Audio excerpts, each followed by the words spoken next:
Ibu-ibu silakan diisi saf yang paling depan. Baik, kita mulai ya. Bismillahirrahmanirrahim. Assalamualaikum warahmatullahi wabarakatuh. Waalaikumsalam warahmatullahi wabarakatuh. Alhamdulillahirabbil alamin. Wassalatu wassalamu ala asrafil anbiya'i wal mursalin wa ala alihi wa sahbihi ajmain. Amma ba'du. Alhamdulillah, kita bersyukur kepada Allah Subhanahu wa taala. Hari ini kita masih dikasih kesempatan, kesehatan untuk bertadabur ilmu di masjid tercinta kita ini. Tema hari ini adalah masih lanjutan dari materi kita sebelumnya, yaitu dasarnya zikir la ilaha illallah yang akan disampaikan oleh Ustadz kita, Ustadz Yusuf Muhammad. Sebelum kita mulai, marilah sama-sama kita baca basmalah. Bismillahirrahmanirrahim. Silahkan Ustadz. Bismillahirrahmanirrahim. Assalamualaikum warahmatullahi wabarakatuh. Alhamdulillahilladzi anzala al-Qur'ana hudan lil muttaqin wa arsala rasulahu rahmatan lil alamin. Salatu wa salaman ala sayyidina wa maulana Muhammadin sallallahu alaihi wasallam wa ala alihi wa ashabihi wa man ittaba'ahu ila yaumiddin. Allahumma arzuqna fahman nabiyyin wa hifdzal mursalin wa ilhamal malaikatil muqarrabin. Majelis Ummahat Darussalam yang saya hormati, yang Allah muliakan, alhamdulillah kita bisa kembali hadir di masjid ini melanjutkan kajian kita supaya tidak kehilangan arah. Sebab kalau kehilangan arah ngaji kita tidak nyampe nanti. Supaya tidak kehilangan arah, maka saya ingin mengingatkan kembali tema besar kita mulai ngaji tempo hari adalah menggapai, apa judulnya? Nah, itu tema besarnya ya. Menggapai husnul khotimah. Nah, itu jangan lupa. Ini tema besar kita, karena kita mulainya dari sana. Dan ini tema yang baik, tema yang sangat-sangat baik. Karena apapun kedudukan manusia, itu dambaan utamanya, cita-cita tertingginya adalah husnul khotimah. Karena apa? Karena husnul khotimah adalah tiket menuju surga. Itu supaya tidak kehilangan arah. Nah, poin kedua, husnul khotimah itu sifatnya gaib. Artinya gaib itu hanya Allah Subhanahu wa taala yang mengetahui. Kenapa? Karena husnul khotimah itu berkaitan dengan peristiwa kematian. Nah, peristiwa kematian itu peristiwa gaib. Hanya Allah saja yang tahu. Tempo hari ayatnya sudah kita baca. Ayat terakhir surat apa tempo hari? Ya, ayat terakhir surat Luqman ya. Jadi itu wa ma tadri nafsun madza taksibu ghada wa ma tadri nafsun bi ayyi ardin tamut. Manusia tak ada satupun yang tahu pasti besok hari terjadi apa, dan tidak ada yang tahu pasti di bumi mana akan wafat. Karena manusia tidak tahu di bumi mana akan wafat, maka husnul khotimah juga tidak tahu pasti dapat diperoleh apa tidak. Maka yang penting, husnul khotimah tiket menuju surga, dambaan semua orang. tapi sifatnya gaib. Lalu apa yang harus ditempuh? Yang penting menempuh jalannya. Ya. Yang penting menempuh jalan menuju husnul khotimah. Jalannya ada berapa? Jalan menuju husnul khotimah ada berapa?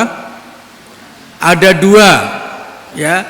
Jalan zikrullah dan jalan takwa. Jalan zikrullah dan jalan takwa.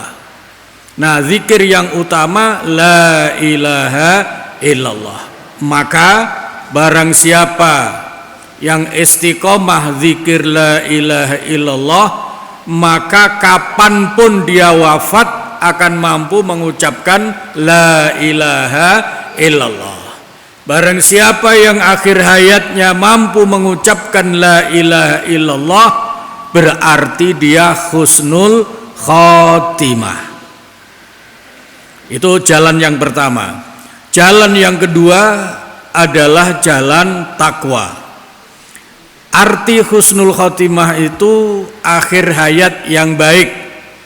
Barang siapa yang akhir hayatnya dalam keadaan baik, maka dia husnul khotimah. Yang disebut baik itu adalah ketakwaan. Maka Nabi bersabda, ittaqillaha haitsuma kunta. Takwalah kalian dimanapun berada, agar kelak suatu saat dimanapun berada wafat dalam keadaan takwa. Dan itulah yang disebut husnul khotimah. Sampai di sini paham ya? Nah, supaya ngajinya teratur, tertib, tertata. Makanya 2 jalan ini yang akan kita pelajari lebih dulu. Jalan zikrullah dan jalan takwa kepada Allah. Makanya ketakwaan itu karena dalam rangka untuk mendapatkan husnul khotimah. Oleh karena itu setiap Jumat khatib pasti pesan takwa. Ramadan untuk menggapai takwa. Al-Quran diturunkan hudan lil muttaqin. Nah, itu karena takwa demikian penting. Supaya apa? Supaya manusia bisa takwa dimanapun berada. Kalau dimanapun berada tetap dalam keadaan takwa, maka suatu saat wafat dimanapun berada, wafat dalam keadaan takwa, dan itulah yang disebut husnul khatimah. Beda kalau orang tidak takwa. Artinya orang yang tidak takwa itu lawan katanya apa takwa?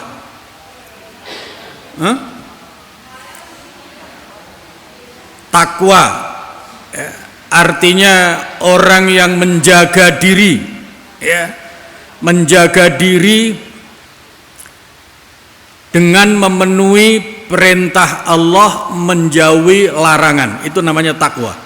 Takwa adalah menjaga diri dengan cara menjalankan perintah-perintah Allah dan menjauhi larangan-larangan Allah.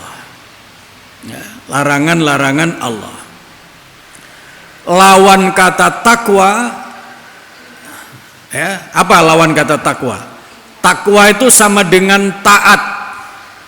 Lawan kata taat, lawan kata takwa dalam bahasa agama itu fasik. Orang yang bergelimang dosa. Nah, itu fasik. Ya, fasik. Jadi fasik.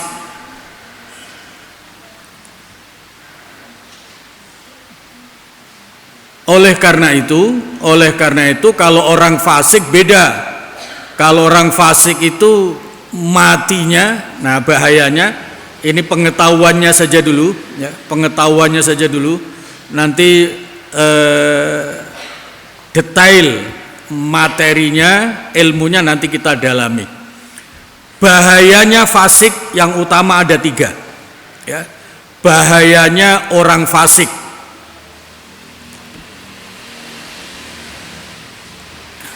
Yang pertama, Orang fasik itu jelas mereka banyak dosa. Jadi orang fasik itu orang yang banyak berbuat dosa. Oleh karena itu, karena orang fasik itu artinya orang yang banyak dosa, oleh karena itu sebutan fasik itu sebutan yang paling buruk. Kalau ada seorang muslim disebut sebagai seorang fasik, itu sebutan yang paling buruk. Jadi yang pertama, bahayanya fasik itu satu adalah akan banyak dosa. Yang kedua, nah, kalau banyak dosa, sebentar-sebentar dosa, sebentar-sebentar dosa. Karena seringnya berbuat dosa, kemungkinannya matinya apa? Nah, dalam keadaan berdosa. Kalau orang mati dalam keadaan berdosa, itu bisa disebut su'ul khotimah. Begitu ya. Ya, salah satu dosa yang paling gampang ya apa menurut ibu-ibu apa? Dosa yang paling gampang terjadi apa? Hah? Apa kira-kira? Enggak lah, kalau mabuk saya kira ibu-ibu enggak akan mabuk lah. Ya, enggak akan jauh dari itu. Yang paling gampang terjadi apa? Ghibah, bergunjing, membicarakan aib orang lain.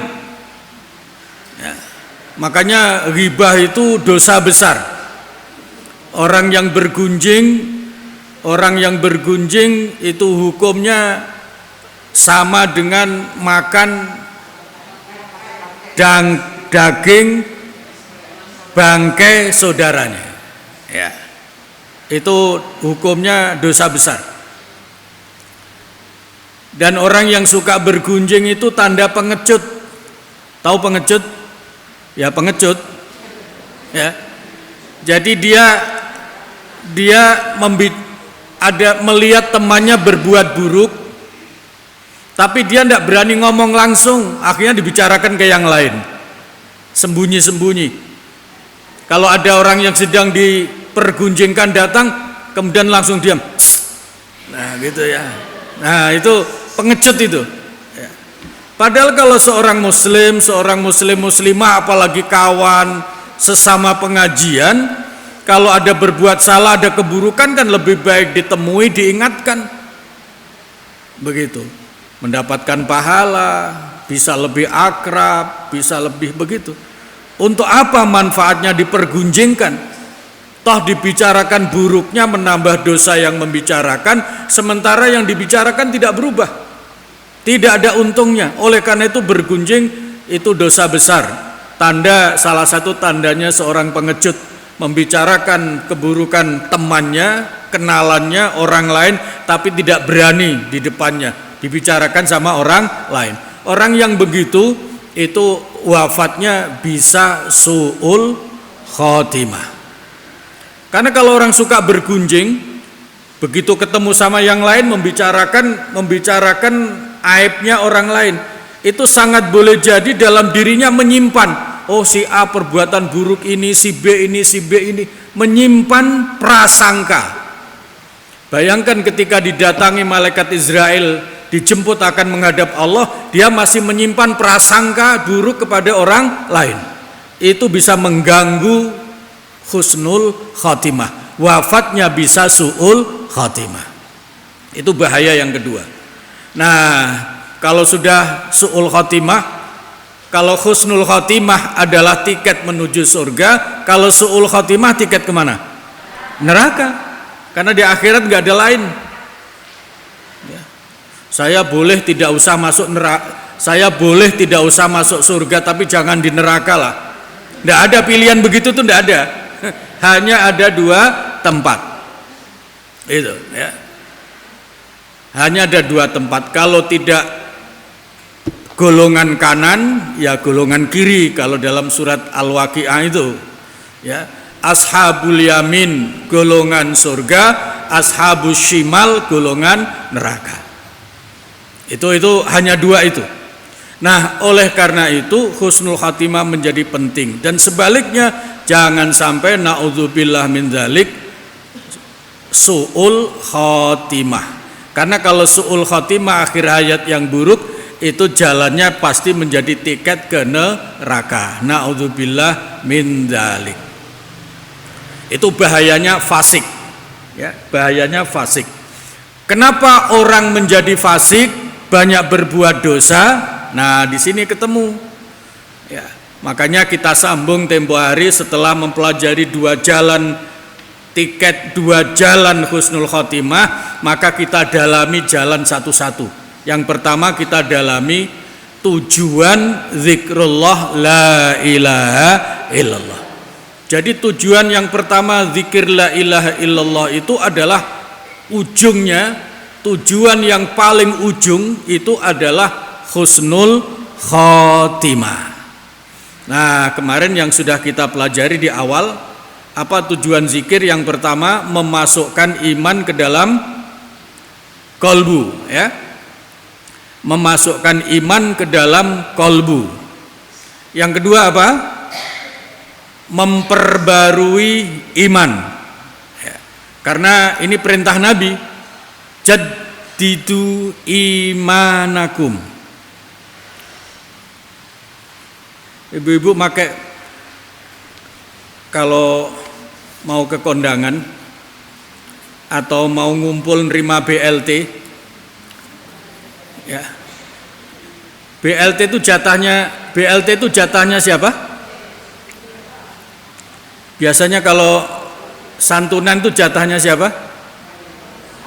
Orang-orang yang kurang mampu, ya. Ya, orang-orang yang kurang mampu. Orang-orang yang kurang mampu. BLT. Kalau mau pergi ke kondangan, lebih senang pakai baju baru atau baju yang sudah lama? Baru, ya? Baru. Iya. Kalau mau kondangan, bisa-bisa 3 bulan sebelum waktunya itu sudah menyiapkan baju. Ya. Berapa lama jahitnya biasanya, Bu? 2 minggu? Katakanlah 2 minggu jadi. Kalau 3 bulan sebelumnya kan masih ada berapa minggu lagi? 10 minggu, ya. Walaupun belum dipakai, sering-sering dilihat di almari. Oh, ini baju yang saya pakai. Begitu, ya. Pengalaman yang tertawa itu. Makanya oleh karena itu, kalau dalam kehidupan itu lebih senang memakai baju baru, mestinya, nah begitu, mestinya iman itu juga diperbarui. Makanya Nabi menyatakan jaddidu imanakum. Kalau tidak diperbarui berarti imannya lama, usang. Kalau pakaian itu usang, lama-lama apa? Rusak, ya, rusak. Kalau pakaian rusak, kira-kira ada manfaatnya apa tidak? Ya, ujung-ujungnya kebuang. Ujung-ujungnya mungkin kalau rusaknya belum parah, bisa untuk lap, bisa untuk segala macam. Tapi ujungnya apa? Akan dibuang. Maka iman itu juga perlu diperbaiki, perlu diperbarui. Kenapa iman perlu diperbarui?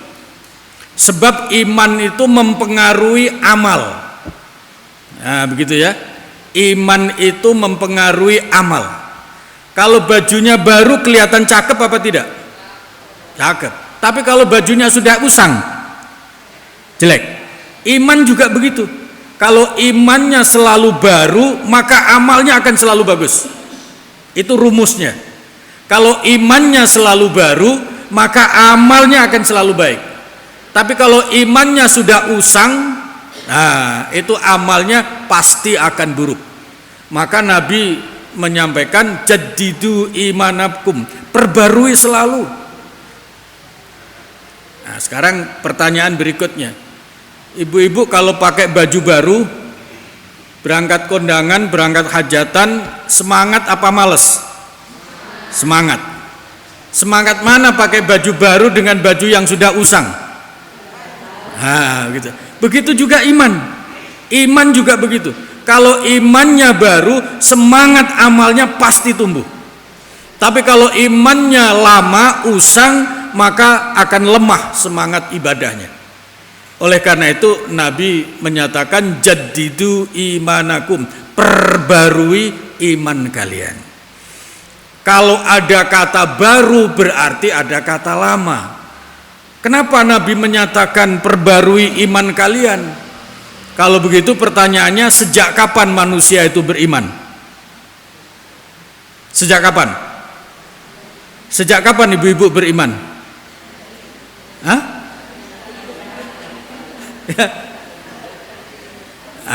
Kalau begitu harus dilihat Al-Qur'annya. Ya. Nih Bu Susi bilangnya sejak lahir. Ada sayap kanan sejak kapan?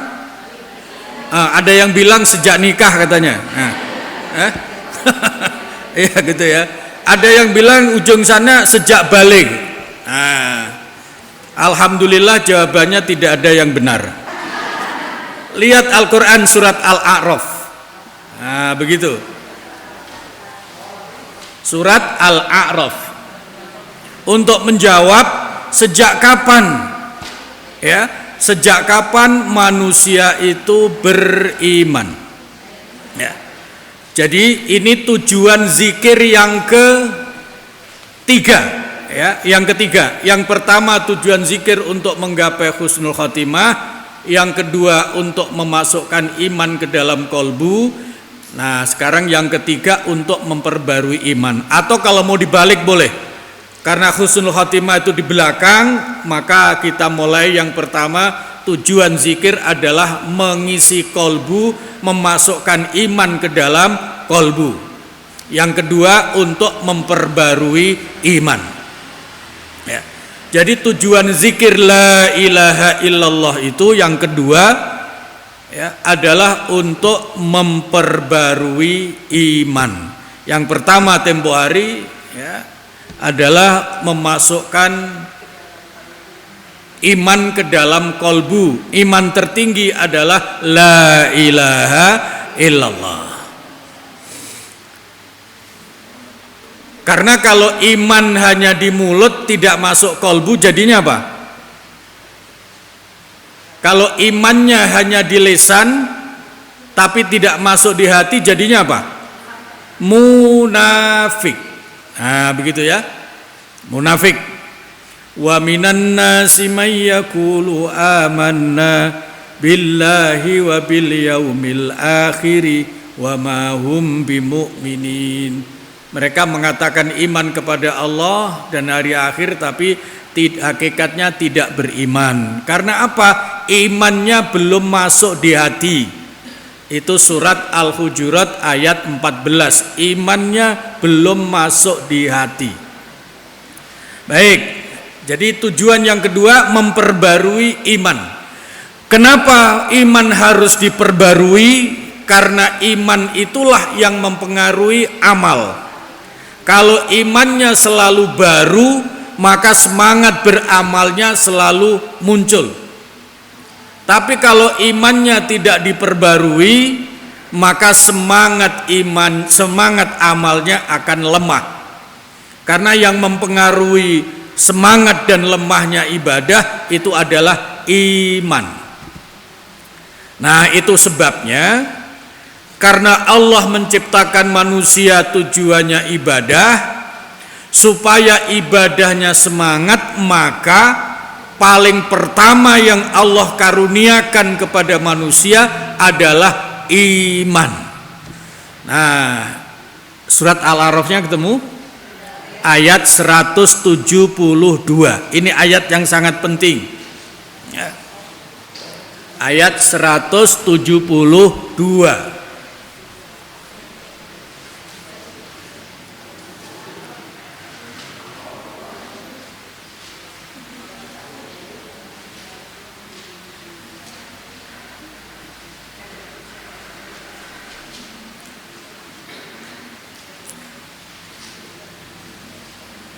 Sudah ketemu? Boleh dibaca?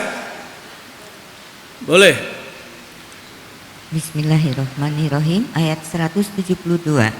Dan ingatlah ketika Tuhanmu mengeluarkan dari sulbi, tulang belakang, anak cucu Adam, keturunan mereka, dan Allah mengambil kesaksian terhadap ruh mereka, seraya berfirman, bukankah aku ini Tuhanmu?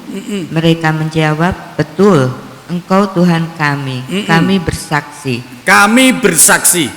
Perhatikan betul itu, kami bersaksi. Ya, terus?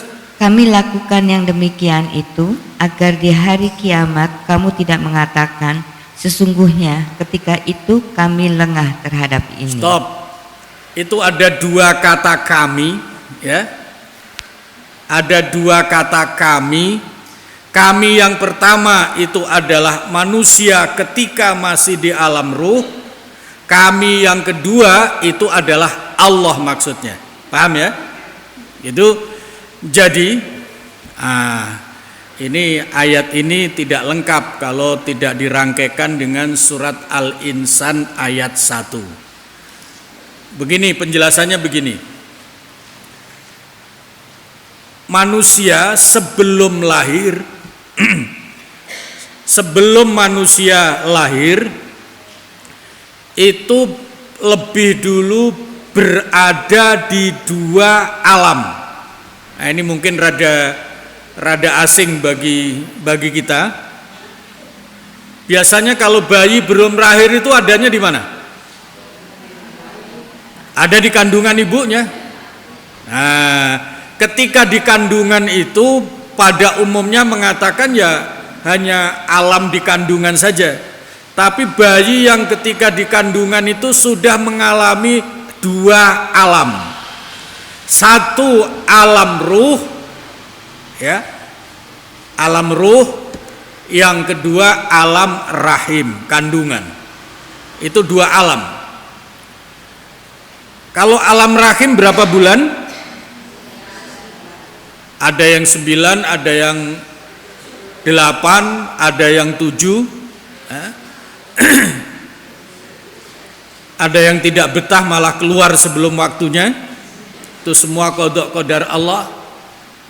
Tapi itu bisa dihitung kalau alam rahim karena fisik. Tapi setiap manusia juga mengalami di alam ruh. Nah, kalau sudah bicara alam ruh, ini adalah hanya Allah yang tahu. Nah, ketika manusia masih di alam ruh, itu sudah diambil syahadat yang pertama yang dijelaskan di surat Al-A'raf ayat 172. Ketika Allah mengeluarkan anak Adam dari sulbi orang tuanya,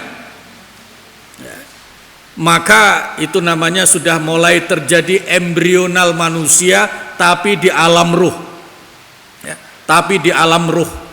Nah, ketika manusia di alam ruh itulah sudah diambil syahadat yang pertama. Ini kalau tidak ngaji tidak paham, pasti tidak bisa jawab. Pertanyaannya, manusia itu syahadat kapan pertamanya? Nah, jawabnya biasanya, oh syahadat yang pertama, ya sejak kawin biasanya baca syahadat.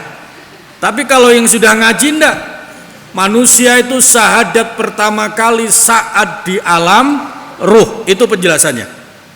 Perhatikan kalimatnya, alastu. Ini kalau tidak diperhatikan ayatnya kurang mantap pemahamannya.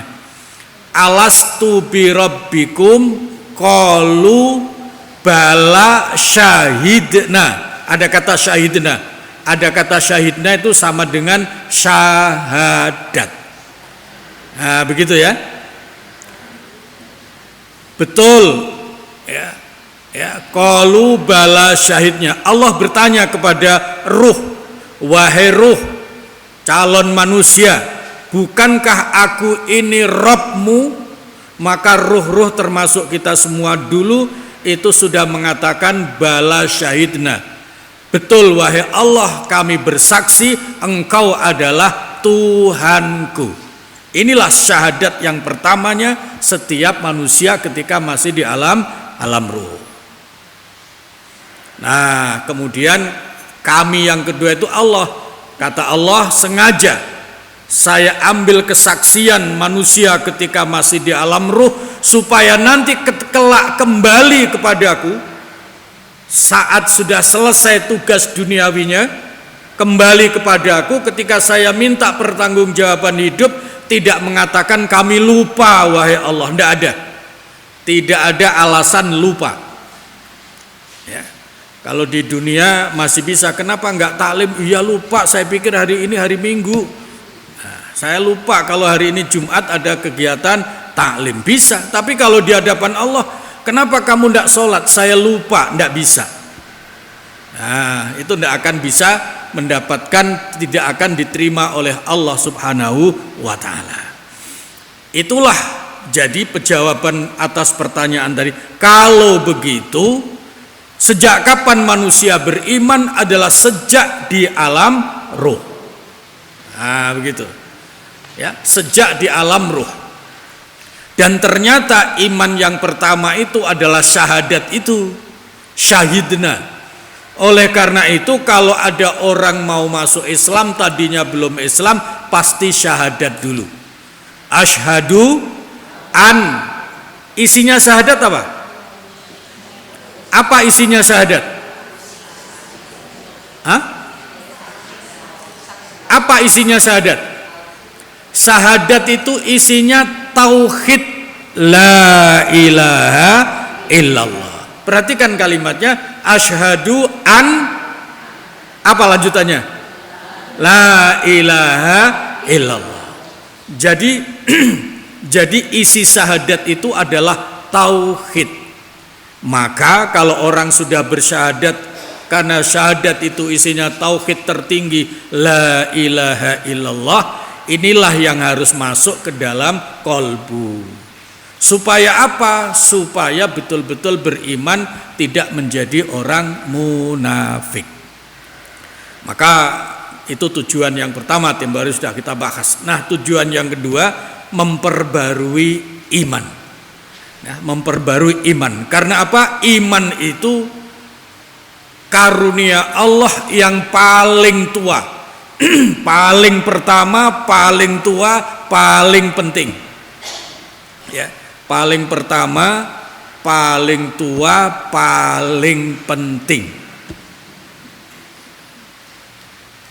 Paling pertama karena setiap manusia di alam rahim sebelum terjadi embryonal fisik yang 100 berapa? 20 hari, 40 hari, 40 hari, 40 hari itu dalam kandungan itu sudah mengalami di alam ruh, itu sudah diambil kesaksian oleh Allah. Jadi yang pertama, yang paling tua karunia Allah adalah iman. Dan yang paling pentingnya kenapa? Karena iman itulah yang akan melahirkan amal soleh dan akan menyelamatkan kehidupan manusia. Makanya tidak boleh iman itu usang, apalagi rusak, naudzubillah min dzalik, apalagi lemah. Sebab kalau imannya lemah, maka amal solehnya pasti lemah. Kalau imannya kuat karena selalu diperbarui, maka semangat amalnya pasti selalu tumbuh. Nah, untuk memperbarui iman, ketika Nabi bersabda, jaddidu imanakum, perbarui iman kalian, para sahabat lalu bertanya, ya, fa kaifa nujaddidu imanana ya Rasulullah? Bagaimana cara memperbarui iman supaya semangat amal ibadahnya terus berkobar, tidak pernah padam, tidak pernah malas? Kata Nabi, aksiru, perbanyak biqauli la ilaha illallah. Perbanyak zikir la ilaha illallah. Kalau ibu-ibu diundang kondangan, mungkin saudara, mungkin tetangga, kalau disuruh milih, dikasih pakaian baju baru sama dua, pilih mana? Ditawari baju baru satu sama dua, pilih mana kira-kira? Hah? Pilih dua. Kalau sudah dikasih 2 ditawari 3 pilih mana? Pilih 3. Begitu ya. Begitu. Nah, zikir juga begitu. Jangan pernah puas zikir dengan zikir yang sedikit. Karena apa? Karena zikirnya sedikit, maka pembaruan imannya tidak terlalu kuat. Itulah sebabnya tempo hari ayatnya sudah kita baca, surat Al-Ahzab ayat 41, ya ayyuhalladzina amanu dzkurullaha dzikran katsira. Wahai orang-orang beriman, lakukan zikrullah dengan zikir yang sebanyak-banyaknya. Itu tujuan yang kedua. Zikir la ilaha illallah itu adalah untuk memperbarui iman. Ya, lagi-lagi contohnya baju baru. Ya, lagi-lagi contohnya baju baru. Pada umumnya orang membeli pakaian baru itu ingin sesering mungkin, ya. Sering bisa beli pakaian baru, setiap kegiatan pakaian baru, setiap kegiatan pakaian baru, semangatnya muncul terus. Begitu juga iman. Iman itu kalau selalu diperbarui dengan banyak zikir la ilaha illallah, nah maka semangat ibadahnya akan terus muncul. Oleh karena itu tugas kita kemudian supaya amal ibadah terus semangatnya muncul, maka perbanyak zikir la ilaha illallah. Itu tujuan yang kedua, ya. Yang pertama memasukkan iman ke dalam kolbu. Tujuan yang ketiga zikir la ilaha illallah itu adalah apa? Memperbarui iman. Kenapa iman harus diperbarui? Supaya semangat ibadahnya selalu baru. Ya, kalau semangat ibadahnya selalu baru, maka ibadahnya akan semakin baik. Itu yang kedua. Yang ketiga, saya sebenarnya ingin rada ngebut supaya zikir ini segera selesai, tapi saya khawatir kalau saya ngebut nggak nangkep nanti. Padahal ini sesuatu yang sangat penting. Yang ketiga, tujuan zikir itu adalah, nah ini yang justru lebih penting, membersihkan kolbu. Untuk membersihkan kolbu. Tujuan zikir yang ketiga adalah untuk membersihkan kolbu. Nah, supaya nanti tinggal penjelasannya secara umum dulu. Yang ketiga, untuk membersihkan kolbu. Ya. Kalau baju baru tidak dipelihara kebersihannya, kira-kira gimana? Hah? Baju baru dipakai dan ditaruh, nggak nanti dipakai lagi, dipakai terus, tapi nggak pernah dibersihkan, kira-kira gimana? Ya bukan baru tapi bau. Gitu ya. Maka tujuan yang kedua, zikir itu memperbarui iman. Maka yang ketiga adalah untuk membersihkan kolbu. Ya, membersihkan kolbu.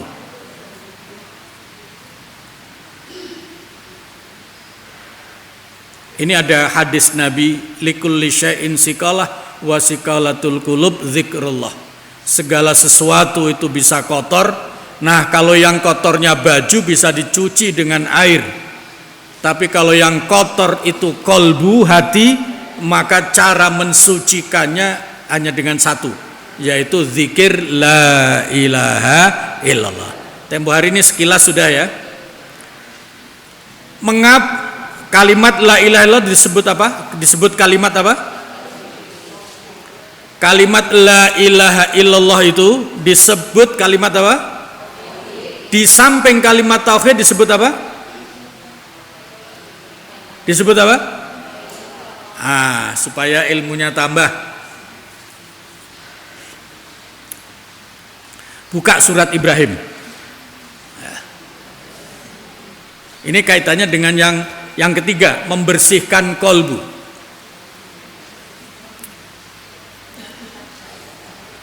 Surat Ibrahim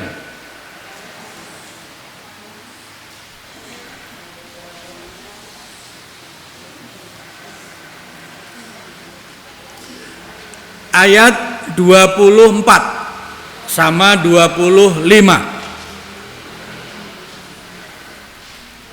Surat Ibrahim ayat 24-25. Alam taro. Ketemu ayatnya? Alam taro kaifa, disimak, daraballahu masalan kalimatan thayyibatan kasyajaratin thayyibah. Tidakkah, begitu ya terjemahannya ya? Tidakkah kalian perhatikan bagaimana Allah membuat perumpamaan kalimah thayyibah?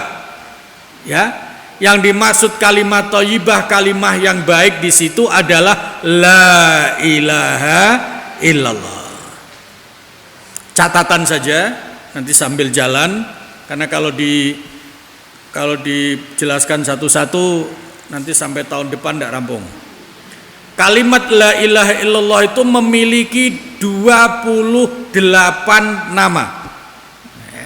Kalimat la ilaha illallah itu memiliki 28 nama. Ini istimewanya kalimat la ilaha illallah. Kalau kalimat-kalimat zikir yang lain namanya cuma satu-satu. Allahumma sholli ala Muhammad namanya selawat. Astagfirullah namanya istighfar. Ya, la haula wala quwata namanya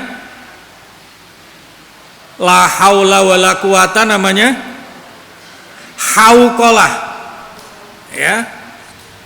Itu nama loh, itu nama, istilah-istilah yang perlu kita pahami.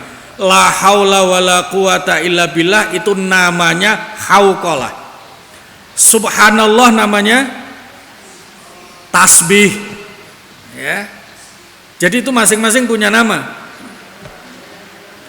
Jadi zikir, nah itu nama secara umum. Nah, di dalam zikir itu ada salawat, Allahumma sholli ala Muhammad. Ya hanya satu. Allahu Akbar namanya takbir.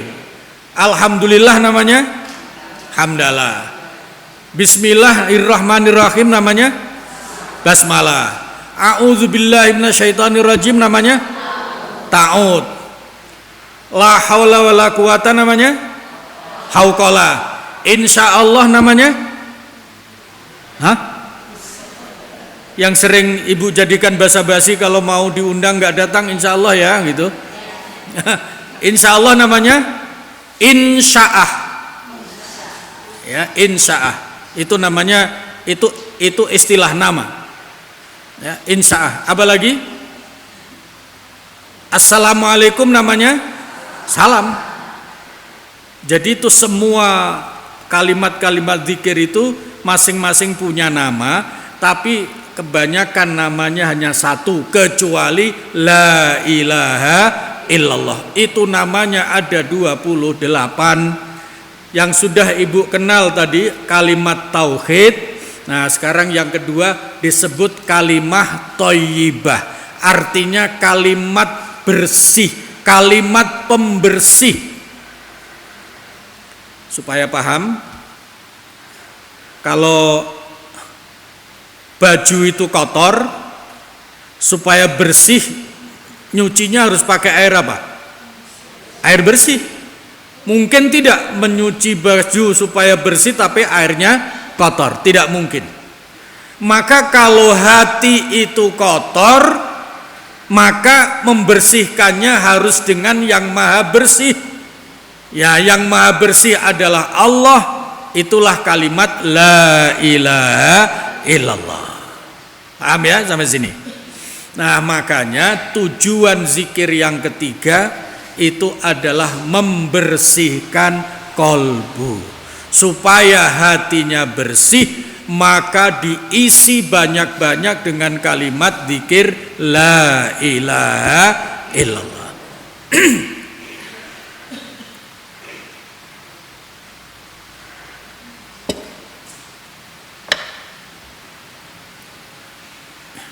Ini apa namanya, Bu? Gelas ya. Sama di tempat saya juga namanya gelas ya mungkin. Kalau gelas ini diisi air putih, kalau ditumpahkan jadinya apa? Yang tumpah pasti air putih, artinya bersih.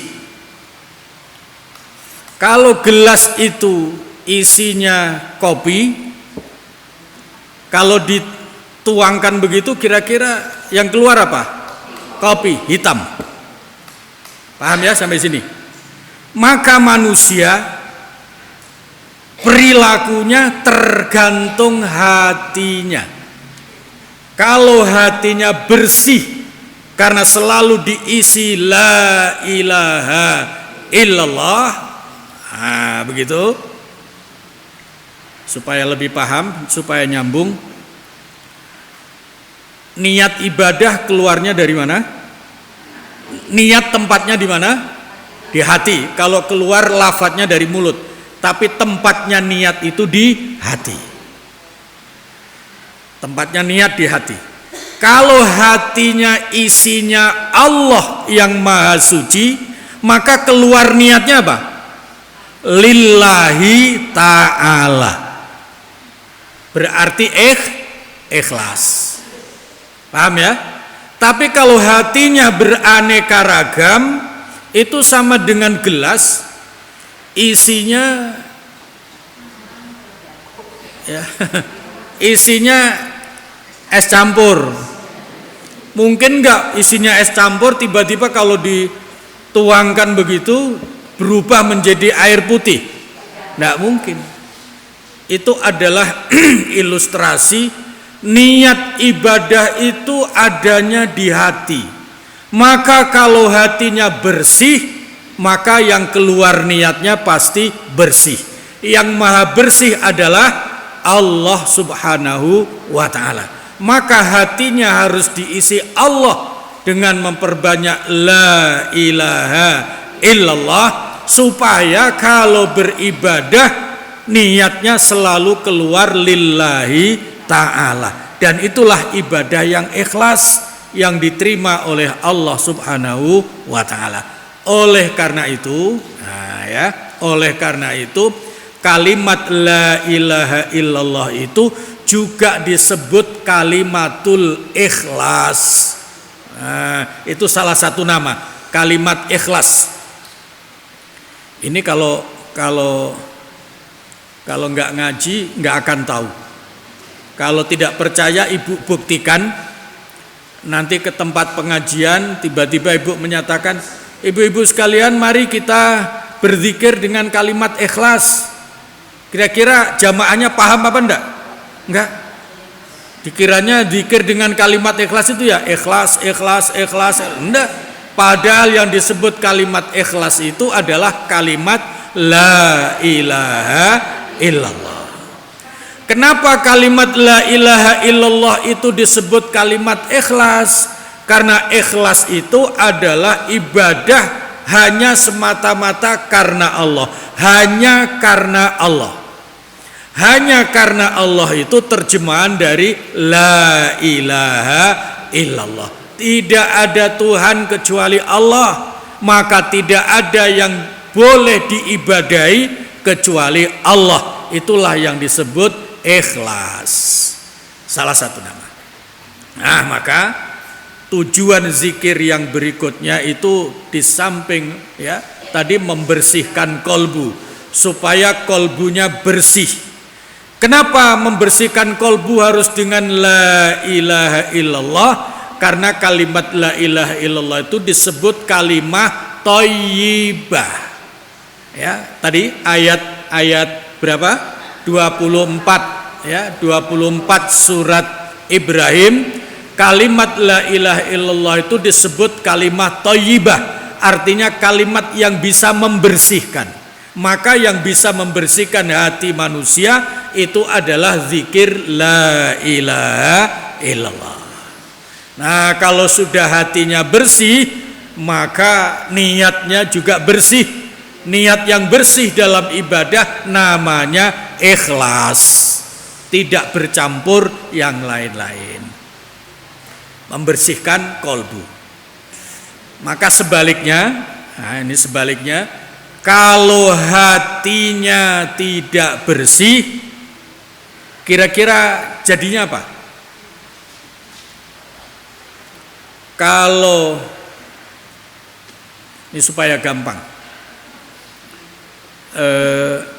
cucu-cucunya ibu-ibu atau anak-anaknya atau siapapun itu mungkin sekarang masih ada, saya tidak tahu.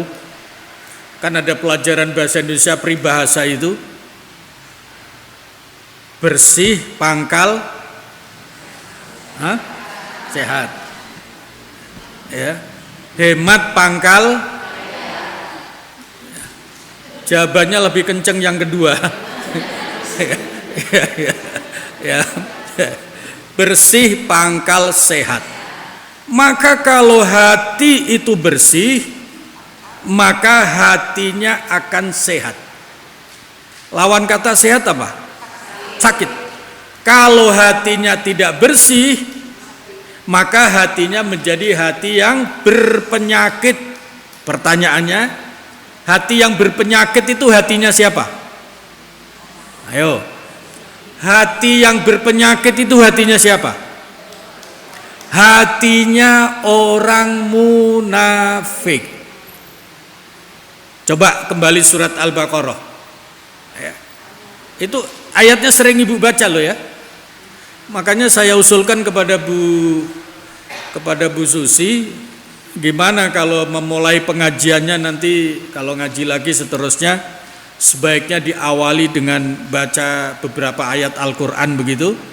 Nah itu akan bagus. Lebih-lebih kalau mau misalnya ibu awali membaca surat Yasin bersama-sama begitu, nanti lama-lama bisa hafal. Jadi setiap mau ngaji, yuk kita awali ngaji baca Yasin bersama-sama. Nah, nanti lama-lama akan hafal. Atau yang lain-lain boleh, ya. Supaya nanti makin familiar. Ya, makin familiar. Apa tadi? Kenapa hati harus dibersihkan dan membersihkannya dengan kalimat pembersih yaitu La ilaha illallah? Sebab kalau hati tidak bersih akan menjadi hati yang berpenyakit. Ya. Sebab hati yang sehat itu kalau bersih, kalau tidak bersih maka akan menjadi sakit. Nah, supaya hatinya tidak berpenyakit maka harus dibersihkan. Kenapa? Karena hati yang tidak bersih akan menjadi hati yang berpenyakit. Hati yang berpenyakit itu hatinya orang munafik. Di surat Al-Baqarah mulai ayat 8 coba lihat.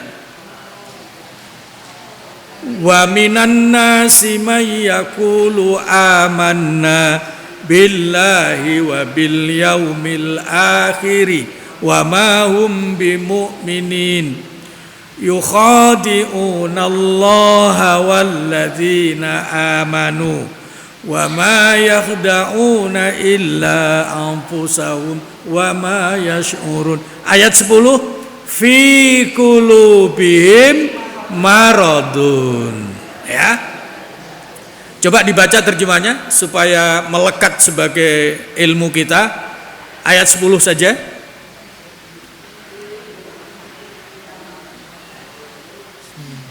Dalam hati mereka ada penyakit. Lalu Allah menambah penyakitnya itu.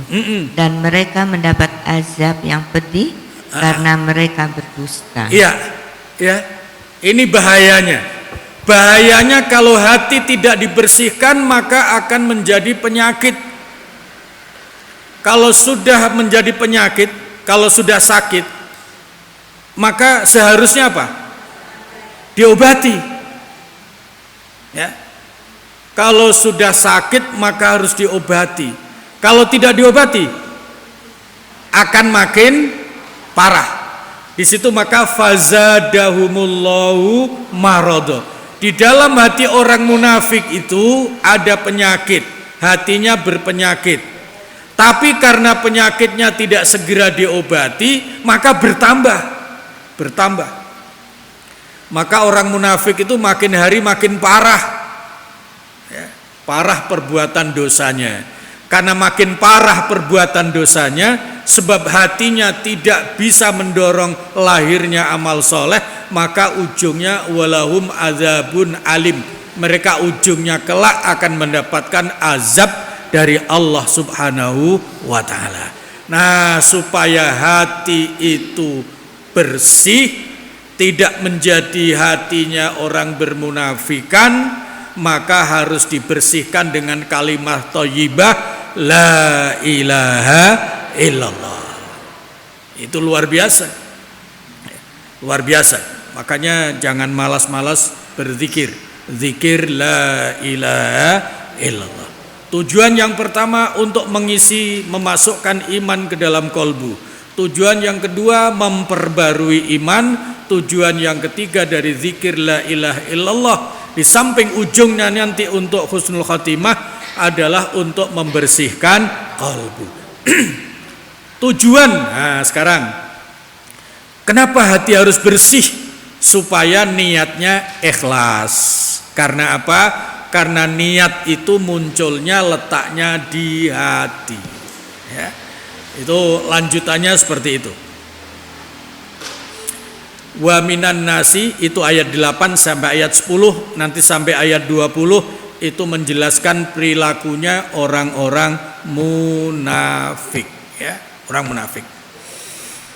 Nah, karena tadi saya sebutkan perilakunya seseorang tergantung hatinya.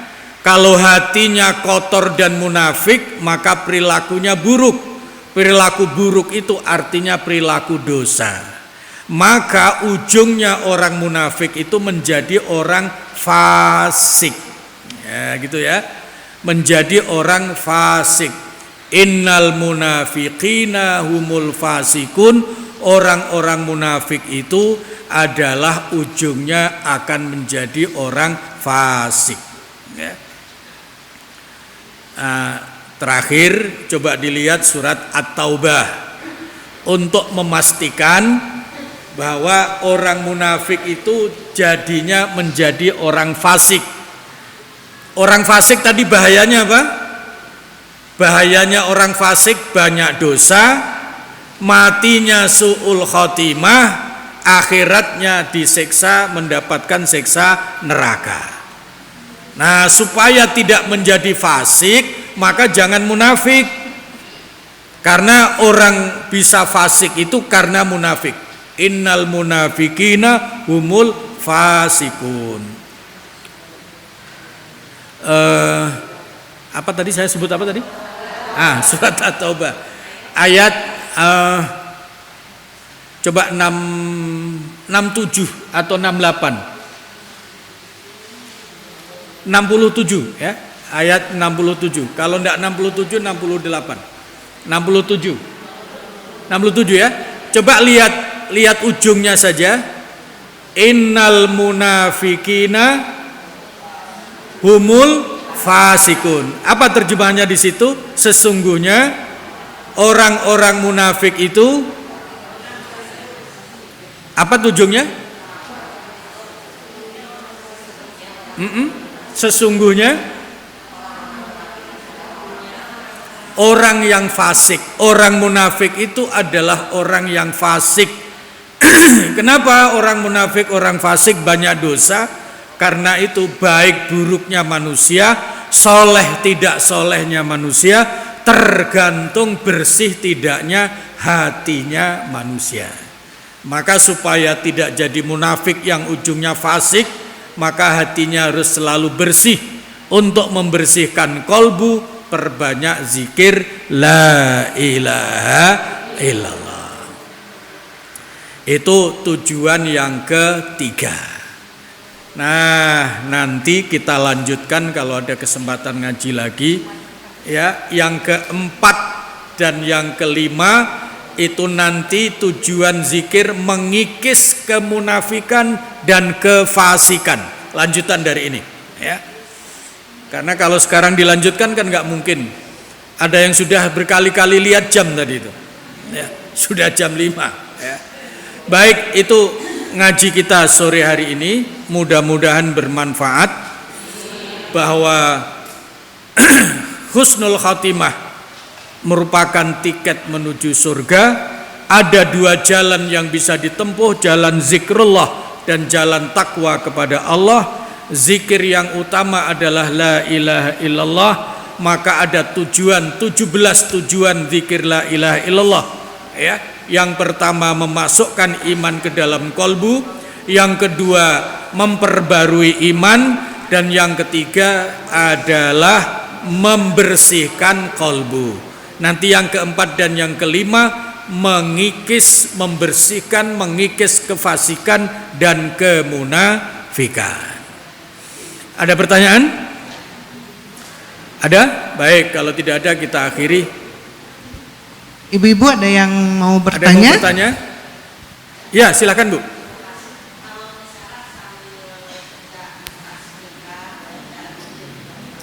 Oh boleh, boleh banget, ya boleh banget. Jadi sambil masak, sambil nyuci, sambil apapun. Nah, catatannya hanya satu. Kalau sedang BAB, nah, itu zikirnya dalam hati, jangan diucapkan. Tetap zikirnya dalam hati, ya dalam hati. Itu saja. Kalau sambil nyapu, sambil segala macam, itu sangat-sangat boleh, sangat dianjurkan, ya, sangat dianjurkan. Itulah yang disebut. Nah, nanti akan ketemu ayat zikir dalam segala keadaan. Itu tanda orang yang punya kecerdasan spiritual, kecerdasan iman, ya. Nanti di akhir surat Ali Imran itu mungkin ibu-ibu sudah baca. Inna fi khalqis samawati wal ardi wa ikhtilafil laili wan nahar la ayatil li ulil albab alladzina yadhkuruna Allaha qiyaman wa qu'udan wa ala junubihim. Tandanya orang hatinya hidup dengan iman itu dia bisa mau sadar zikir setiap saat, baik dalam keadaan berdiri, dalam keadaan duduk, dalam keadaan berbaring, itu selalu zikir. Artinya zikir dalam segala keadaan. Apalagi kalau sudah bisa begitu, itu jaminan husnul khotimah lebih tinggi. Karena setiap saat wafat dia dalam keadaan zikir kepada Allah. Bagus pertanyaannya. Ada lagi?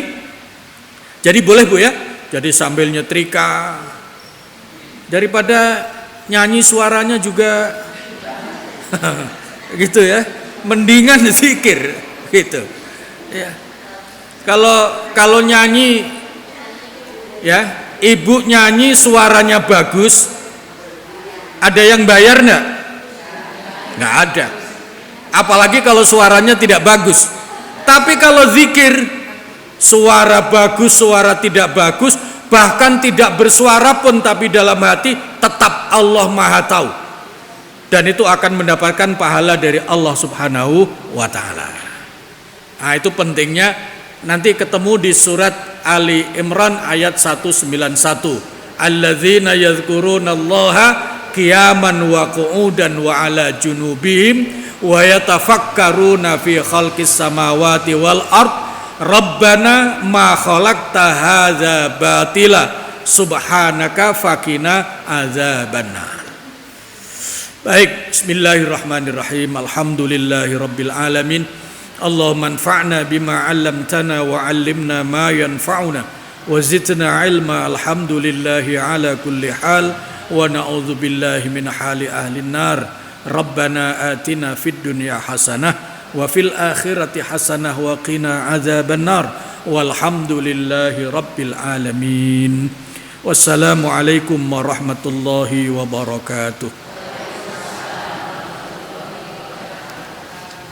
Alhamdulillahirabbil alamin. Jazakallah khair Ustadz atas ilmunya. Semoga apa yang telah disampaikan menjadikan kita menjadi muslimah yang lebih baik lagi, dan selalu di setiap saat kita selalu berzikir. Kita tutup majelis kita dengan hamdalah dan doa kafaratul majelis. Alhamdulillahirabbil alamin. Subhanakallahumma wa bihamdika asyhadu an la ilaha illa anta astaghfiruka wa atubu ilaik. Assalamualaikum warahmatullahi wabarakatuh. Waalaikumsalam warahmatullahi wabarakatuh. Insya Allah Jumat depan kita ketemu lagi melanjutkan materinya ya Bu.